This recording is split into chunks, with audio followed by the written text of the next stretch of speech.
Chapter 21. Some time later there was an incident involving a vineyard belonging to Naboth the Jezreelite.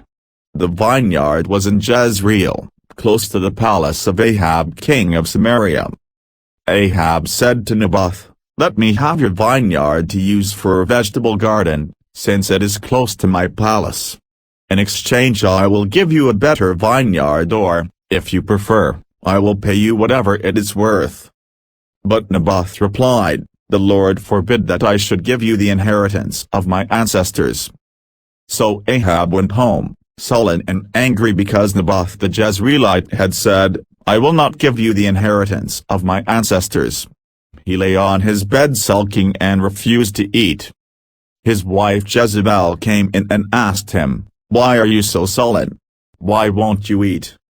He answered her, "Because I said to Naboth the Jezreelite, 'Sell me your vineyard, or if you prefer, I will give you another vineyard in its place.' But he said, 'I will not give you my vineyard.'" Jezebel his wife said, "Is this how you act as king over Israel? Get up and eat. Cheer up. I'll get you the vineyard of Naboth the Jezreelite." So she wrote letters in Ahab's name, placed his seal on them, and sent them to the elders and nobles who lived in Naboth's city with him. In those letters she wrote, "Proclaim a day of fasting and seat Naboth in a prominent place among the people. But seat 2 scoundrels opposite him and have them bring charges that he has cursed both God and the king. Then take him out and stone him to death." So the elders and nobles who lived in Naboth's city did as Jezebel directed in the letters she had written to them. They proclaimed a fast and seated Naboth in a prominent place among the people. Then 2 scoundrels came and sat opposite him and brought charges against Naboth before the people, saying, "Naboth has cursed both God and the king." So they took him outside the city and stoned him to death. Then they sent word to Jezebel, "Naboth has been stoned to death." As soon as Jezebel heard that Naboth had been stoned to death, she said to Ahab, "Get up and take possession of the vineyard of Naboth the Jezreelite that he refused to sell you. He is no longer alive, but dead." When Ahab heard that Naboth was dead, he got up and went down to take possession of Naboth's vineyard. Then the word of the Lord came to Elijah the Tishbite. "Go down to meet Ahab king of Israel, who rules in Samaria. He is now in Naboth's vineyard, where he has gone to take possession of it. Say to him, 'This is what the Lord says, have you not murdered a man and seized his property?' Then say to him, 'This is what the Lord says, in the place where dogs licked up Naboth's blood, dogs will lick up your blood, yes, yours.'" Ahab said to Elijah, "So you have found me, my enemy." "I have found you," he answered, "because you have sold yourself to do evil in the eyes of the Lord. He says, 'I am going to bring disaster on you. I will wipe out your descendants and cut off from Ahab every last male in Israel, slave or free. I will make your house like that of Jeroboam son of Nebat and that of Baasha son of Ahijah, because you have aroused my anger and have caused Israel to sin.'" And also concerning Jezebel the Lord says, "Dogs will devour Jezebel by the wall of Jezreel. Dogs will eat those belonging to Ahab who die in the city, and the birds will feed on those who die in the country." There was never anyone like Ahab, who sold himself to do evil in the eyes of the Lord, urged on by Jezebel his wife. He behaved in the vilest manner by going after idols, like the Amorites the Lord drove out before Israel. When Ahab heard these words, he tore his clothes, put on sackcloth and fasted. He lay in sackcloth and went around meekly. Then the word of the Lord came to Elijah the Tishbite. "Have you noticed how Ahab has humbled himself before me? Because he has humbled himself, I will not bring this disaster in his day, but I will bring it on his house in the days of his son." Chapter 22. For 3 years there was no war between Aram and Israel. But in the 3rd year Jehoshaphat king of Judah went down to see the king of Israel. The king of Israel had said to his officials, "Don't you know that Ramoth-Gilead belongs to us, and yet we are doing nothing to retake it from the king of Aram?" So he asked Jehoshaphat, "Will you go with me to fight against Ramoth-Gilead?" Jehoshaphat replied to the king of Israel, "I am as you are, my people as your people, my horses as your horses." But Jehoshaphat also said to the king of Israel, "First seek the counsel of the Lord."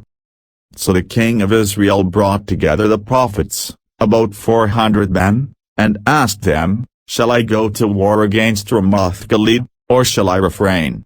"Go," they answered, "for the Lord will give it into the king's hand." But Jehoshaphat asked, "Is there no longer prophet of the Lord here whom we can inquire of?"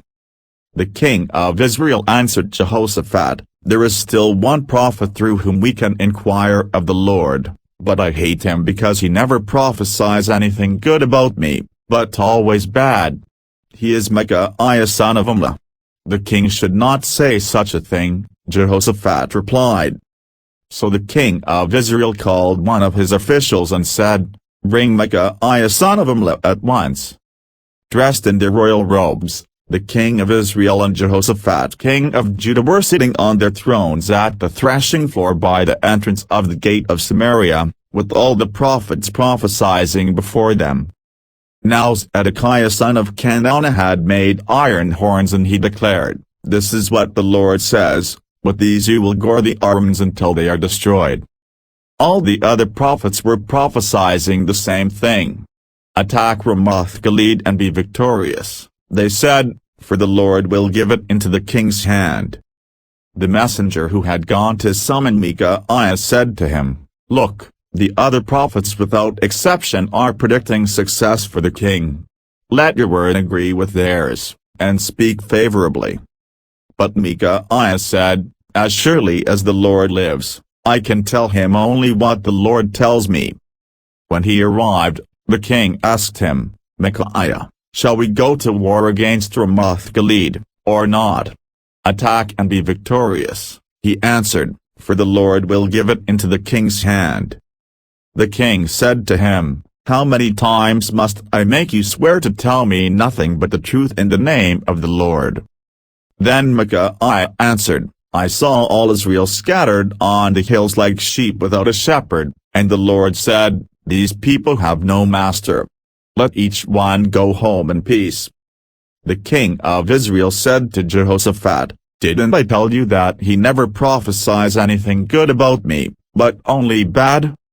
Micaiah continued, "Therefore hear the word of the Lord. I saw the Lord sitting on his throne with all the multitudes of heaven standing around him on his right and on his left. And the Lord said, 'Who will entice Ahab into attacking Ramoth-Gilead and going to his death there?' One suggested this, and another that. Finally, a spirit came forward, stood before the Lord and said, 'I will entice him.' By what means? The Lord asked. I will go out and be a deceiving spirit in the mouths of all his prophets, he said. You will succeed in enticing him, said the Lord. Go and do it. So now the Lord has put a deceiving spirit in the mouths of all these prophets of yours. The Lord has decreed disaster for you. Then Zedekiah son of Kenana went up and slapped Micaiah in the face. Which way did the spirit from the Lord go when he went from me to speak to you? He asked. Micaiah replied, You will find out on the day you go to hide in an inner room. The king of Israel then ordered, Take Micaiah and send him back to Amon the ruler of the city and to Joash the king's son. And say, This is what the king says, Put this fellow in prison and give him nothing but bread and water until I return safely. Micaiah declared, If you ever return safely, the Lord has not spoken through me. Then he added, Mark my words, all you people. So the king of Israel and Jehoshaphat king of Judah went up to Ramoth-Gilead. The king of Israel said to Jehoshaphat, I will enter the battle in disguise, but you wear your royal robes." So the king of Israel disguised himself and went into battle. Now the king of Aram had ordered his 32 chariot commanders, "Do not fight with anyone, small or great, except the king of Israel." When the chariot commanders saw Jehoshaphat, they thought, "Surely this is the king of Israel."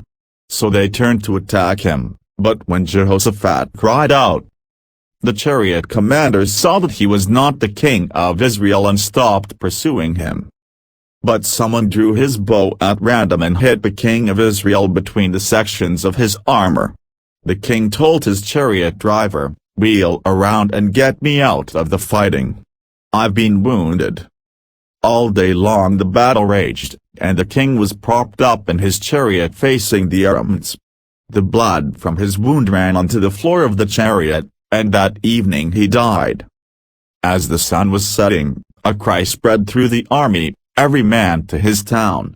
Every man to his land!" So the king died and was brought to Samaria, and they buried him there. They washed the chariot at a pool in Samaria, where the prostitutes bathed, and the dogs licked up his blood, as the word of the Lord had declared. As for the other events of Ahab's reign, including all he did, the palace he built and adorned with ivory, and the cities he fortified, are they not written in the book of the annals of the kings of Israel? Ahab rested with his ancestors, and Ahaziah his son succeeded him as king. Jehoshaphat son of Asa became king of Judah in the 4th year of Ahab king of Israel. Jehoshaphat was 35 years old when he became king, and he reigned in Jerusalem 25 years. His mother's name was Azubah daughter of Shilhi. In everything he followed the ways of his father Asa and did not stray from them. He did what was right in the eyes of the Lord. The high places, however, were not removed, and the people continued to offer sacrifices and burn incense there. Jehoshaphat was also at peace with the king of Israel. As for the other events of Jehoshaphat's reign, the things he achieved and his military exploits, are they not written in the book of the annals of the kings of Judah? He rid the land of the rest of the male shrine prostitutes who remained there even after the reign of his father Asa. There was then no king in Edom, a provincial governor ruled. Now Jehoshaphat built a fleet of trading ships to go to Ophir for gold, but they never set sail. They were wrecked at Ezion-Geber. At that time Ahaziah son of Ahab said to Jehoshaphat, "Let my men sail with yours," but Jehoshaphat refused. Then Jehoshaphat rested with his ancestors and was buried with them in the city of David his father. And Jehoram his son succeeded him as king. Ahaziah son of Ahab became king of Israel and Samaria in the 17th year of Jehoshaphat king of Judah, and he reigned over Israel 2 years. He did evil in the eyes of the Lord, because he followed the ways of his father and mother and of Jeroboam son of Nebat, who caused Israel to sin. He served and worshipped Baal and aroused the anger of the Lord, the God of Israel, just as his father had done.